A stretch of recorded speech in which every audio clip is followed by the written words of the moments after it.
Alright,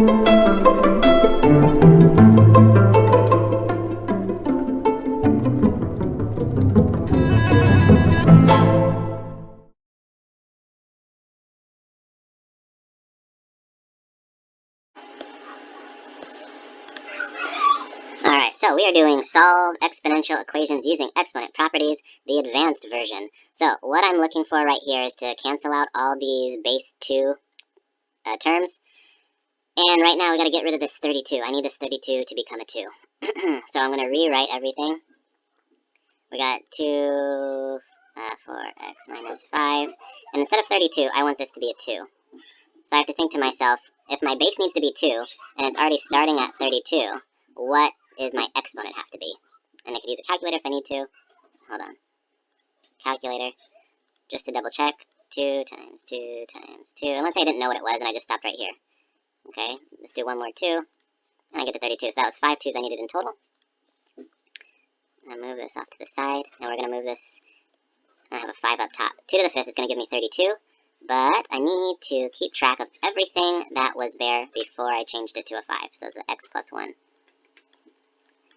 This is going to be equal to 2x minus 7. I'm going to distribute the 5. It's going to be 5x plus 5. Oh, I need to use the, whatchamacallit. I like to use different colors too when I'm doing something new, so let me start doing that. Alright, so now I'm here. And remember, when we're working with exponents, I'm going to write this off to the side.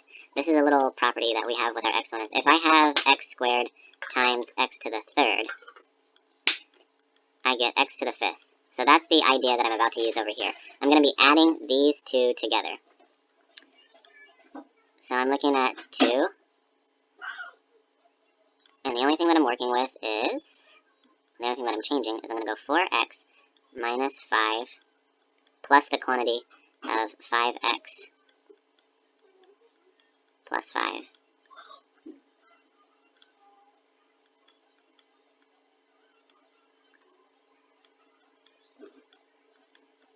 Okay, so I'm going to add these all together. 4x plus 5x gives me 9x, and my constants cancel out. So we're looking at 2. The only thing I'm changing here is the fact that I've added those 9x together. That is not a 2. Why did I do that? I was looking at what was coming ahead. Okay. There we go. 2. And we are running out of space, but it's okay because you are about to do the work. Alright, so pause right here. Or think to yourself what I need to do.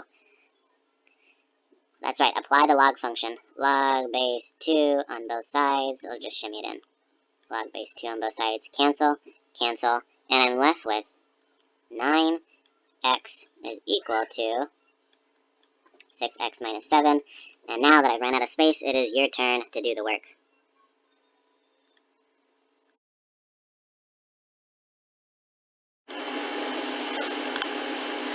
Alright, question number 2. So again, we see a 2, we see a 2. This one needs to be a 2 as well. So we're going 2, 3x minus 4. And then because the last problem we did was a 32, and that was 2 to the 5th, then it's a good chance that this is going to be 2 to the 6th. Again, we still have to be multiplying based off of what we first started with. Boom, boom. And then we have 2, 8x minus 1. And I'm going to erase just this part real quick. Actually, let's go there. Because again, I wanted to showcase. I want to showcase the only moves that I'm making, one step at a time, as to not confuse anybody. Boom. Okay. So next thing we're going to do is using that property. Actually, let's distribute. That makes more sense. So 2, 3x minus 4, 2, and we're going to go 6x minus 30 equals our 2, 8x minus 1. Okay, now we're going to be using another property of exponents. If I have, let's say, x minus 7 over x minus, or x to the 5th and x to the 7th, we're going to be left with x to the 2nd. Leave a comment below if you don't understand why this works, and I'll explain that. But for the purposes, because we're in Algebra 2, I'm going to assume that we know that trick. And then I need to subtract these guys together. So it looks like this. 2, and I'm going to go 3x minus 4 minus the quantity of 6x minus 30. And that is all going to be equal to our 2 to the 8x minus 1. Distributive property is going to leave us with 3x minus 4 minus 6x plus 30. Boom. And then, again, feel free to pause this at any time. If I'm giving you exactly what you need to get through the rest of the problem, then beat me to the finish line. 8x minus 1. Okay, now I'm just going to add these together. So I have 3x, I have 6, this is a negative, I'll include that sign.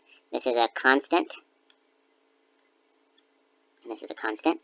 So we're going to be left with 2, negative 3x, negative 3x, and what is that, 26?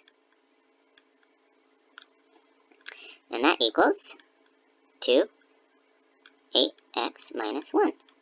Alright, and then we're going to use the same exact log trick. The 2's are going to cancel out, and then you're going to be left with negative 3x plus 26 is equal to 8x minus 1. Your time to do the work.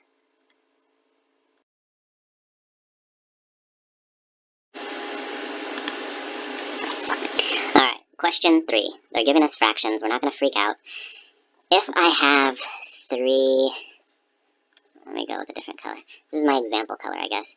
If I have 3 to the negative 2, I can. You don't have to, but Anthony was asking me if you could. Yeah. If not, I'm going to make them lunch right now. Oh, okay. Well, then you can make them. So anytime I have something raised to the negative 2, it's going to drop down. And again, in the comments, if you don't understand this concept, let me know, and I'll give another video or example. So if this is 25, I know that it can have a positive base with a negative exponent. And because 125, same thing. So my base is going to be 5. 5 to the second is 25. 5 to the third is 125. So I know my base is going to be 5. So because it's 1 over 125, this must have been 5 to the negative 2. And then don't forget, hold on a second, don't forget your original exponents. So I'm looking at 5x plus 1 is going to be equal to 5 to the negative third times the quantity of 3x plus 6. Okay, and so all I'm going to do is distribute. This is going to be negative 10x minus 2, and this is going to be negative 9x minus 18. Our bases, get over there. Our bases, that's a big 5 for you. Our bases are still 5 equals, same log trick, log base 5 of 5 is going to cancel out, boom, boom, leaving you with only negative 10x minus 2, is equal to negative 9x minus 18, and you solve the rest.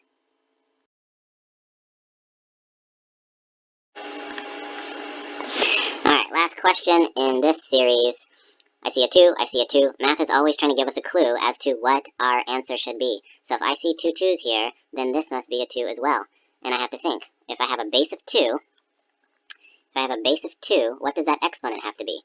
2 times 2 gives me 4, 4 times 2 gives me 8. So I'm switching this up to 2 to the third, and then writing whatever's left over. So I'm looking at, boom, boom, multiplied by 2, and we're going to go 3x plus 1, and 2 and 8x plus 9. Yep, and then we're going to distribute. So I'm looking at 18x minus 15. We're going to 3x plus 1, and the last piece.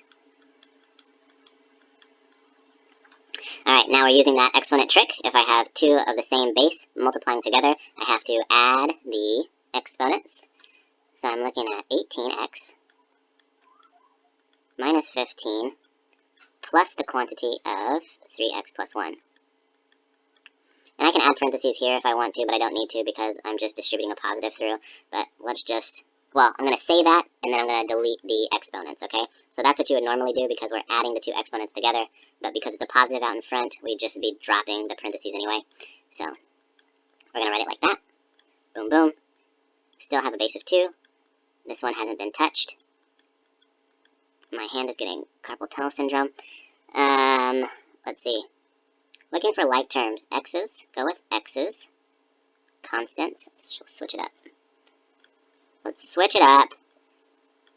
Constants, go with constants. Alright, so now I'm looking at 2 to the, is that 21x minus 14 equals, is there a copy and paste feature that I don't know about? Because this is a bit much. Okay, log it up. This equals, hey, get out of here. This equals this. Yeah? Do the math yourself. Oh, this is the last question. So, if you appreciate me essentially doing your work for you, except for a little algebra, like, comment, subscribe, and we will see you in the next one. Peace.